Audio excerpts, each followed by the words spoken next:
Hi friends, అందరికీ నమస్తే. ఇప్పుడు మన పెరతోటలో వంకాయలు కోస్తున్నామండి. వంకాయలు ఇవ్వండి, ఎన్ని వంకాయలు వస్తాయో.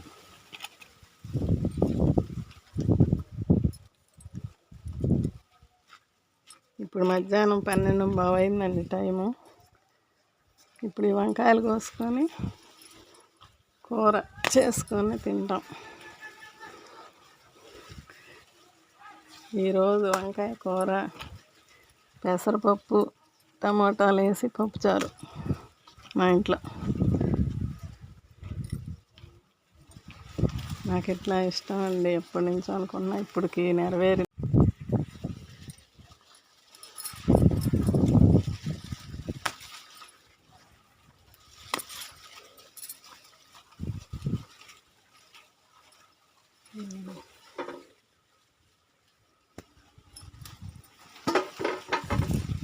కట్ట తెచ్చా కానీ అడుగును పడిపోయింది.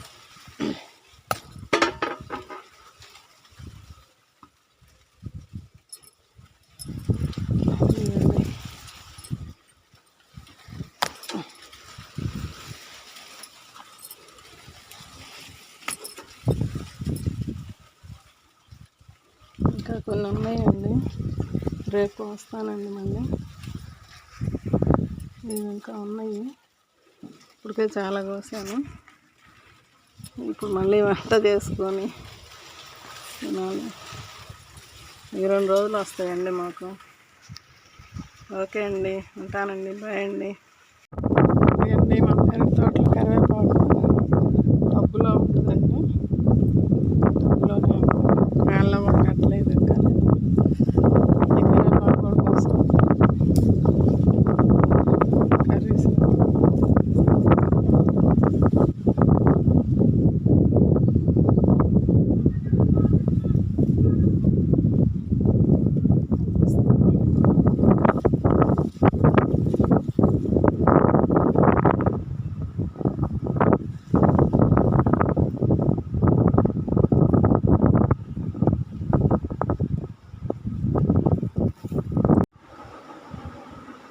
ఇదిగండి వంకాయలు ఇన్ని వచ్చినాయి, 2 కేజీలు ఉంటాయండి.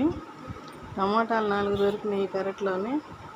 నాకు కావాల్సిన వరకు పచ్చిమిరపకాయలు వస్తున్నాయి, ఇంకా ఉన్నాయి ఒక 5-6 కాయలు ఉంటాయి. అంటే మా ఇంట్లో వరకు వస్తున్నాయండి, సరిపోని వస్తున్నాయి. బయట ఇప్పుడైతే ఏం కొనట్లేదు మేము. ఇంక ఇట్లా ఏదో ఒకటి దొరుకుతున్నాయి కదండి, ఇంకా మనం కొనాల్సిన పని లేదు.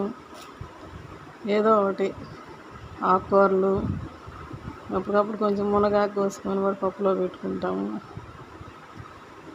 ఇంకెంతకన్నా ఏం కావాలండి మనకి ఇట్లా దొరుకుతుంటే. ఇదే అండి, ఇందాక కోసాను కదా వంకాయలు, కర్రీ ఫ్రై చేసా వేపులాగా, పెసరపప్పు చారు. నిన్న దోస విత్తనాలు, ఎండుమిరపకాయలు వేసి చింతకాయ పచ్చడి చేశాను. 3 కూరలు, పెరుగు, రైసు.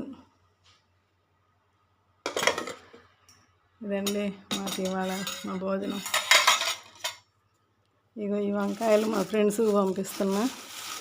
మాకు ఇవాళ వండుకున్నాం కదా, మళ్ళీ వస్తాయి కదా. ఇగో 3కి పంపిస్తున్నా. ఇప్పుడు కవర్లో పెట్టాను. ఆయన కంకులు తీసుకెళ్ళి వాళ్ళకి ఇచ్చేస్తారు.